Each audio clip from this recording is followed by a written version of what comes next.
Нарықта болып жатқан қателік, ол договор аренда арқылы.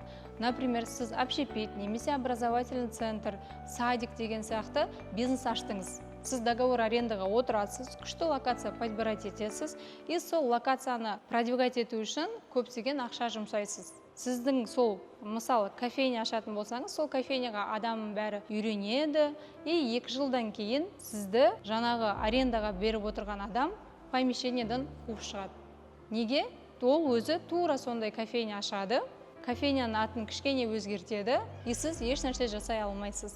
Бұндай схемалар именно общепитта, образовательный центр, садиктарда өте көп. Өйткені адамдар ыңғайлы локацияға үйренеді, и через время оларға без разницы, оның артында кім тұрғаны көбінесе еді, и олар сол локацияға привязанный болып қалып қалады. Бұндай жағдай болмас үшін не істеу керек? Сізге договор аренды заключать ететін кезде юристпен бірге заключать ету керек. Сіздің қолыңызға берген типовой шаблонный договор арендайды оқымай, қол қоя салмай, барлық моменттеріне мән беру керек. Сіз қандай сроққа заключать етіп жатсыз? Конкуренция бойынша условия бар ма? Ремонт жасағаныңыз компенсировация етіледі ма? Нені алып кете аласыз, нені алып кете алмайсыз? Сондай моменттің барлығын детально жазсаңыз, сіздің рисктарыңызды юрист заранее көріп айта алады.